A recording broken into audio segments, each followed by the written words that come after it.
भगवान श्री कृष्ण की लीला तो आपने सुना ही होगा, लेकिन क्या आपको पता है कि भगवान श्री कृष्ण की मृत्यु कैसे हुई? आखिर मृत्यु का कारण क्या था और उनकी मृत्यु के बाद क्या हुआ? अगर नहीं तो चलिए इस वीडियो में जानते हैं। भगवान श्री कृष्ण का जन्म 3112 ईसा पूर्व में मथुरा में हुआ था। हालांकि उनका बचपन वृंदावन, बरसाना, नंदगांव, गोकुल और द्वारका आदि जगहों पर बीता है। बताया जाता है कि महाभारत के युद्ध के बाद श्री कृष्ण ने द्वारका पर 36 वर्षों तक राज किया, जिसके बाद उन्होंने अपना देह त्याग दिया था। उस समय उनकी आयु 125 वर्ष थी। दरअसल उनकी मृत्यु के पीछे की वजह 2 श्राप है। बताया जाता है कि महाभारत के युद्ध के बाद जब दुर्योधन और उसके सभी भाइयों का अंत हो गया तो उनकी माता गांधारी को अत्यधिक क्रोध आया। अपने बेटे के शव पर शोक व्यक्त करते हुए रणभूमि पर गांधारी ने श्री कृष्ण को 36 वर्षों के बाद मृत्यु का श्राप दे दिया। ये सुनकर पांडव चकित रह गए, लेकिन श्री कृष्ण ने मुस्कुराते हुए इस अभिशाप को स्वीकार कर लिया। इसके बाद ठीक 36 वर्षों के बाद उनकी मृत्यु हो गई। उनकी मृत्यु एक शिकारी के हाथों हुई।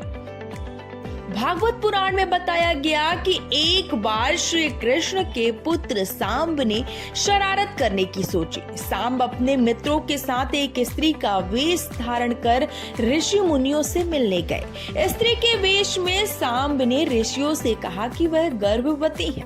यदुवंश कुमारों की इस शरारत से ऋषियों ने क्रोधित होकर उन्हें श्राप दे दिया कि तुम एक ऐसे लोहे के तीर को जन्म दोगी जो तुम्हारे पूरे कुल का सर्वनाश कर देगा। इस श्राप को सुनकर सांब डर गए और उन्होंने तुरंत सारी घटना उग्रसेन को बताई। श्राप से छुटकारा पाने के लिए उग्रसेन ने सांब से कहा कि तीर का चूर्ण बनाकर प्रभास नदी में प्रवाहित कर दो। जिसके बाद उग्रसेन ने राज्य में यह आदेश पारित कर दिया कि यादव राज्य में कोई भी किसी प्रकार की नशीली सामग्री का इस्तेमाल, उत्पादन या वितरण नहीं करेगा। इस घटना के बाद द्वारिका में कई अशुभ संकेत देखने को मिले, जिसमें सुदर्शन चक्र, बलराम के हल और श्री कृष्ण के शंख, रथ का अदृश्य हो जाना शामिल था।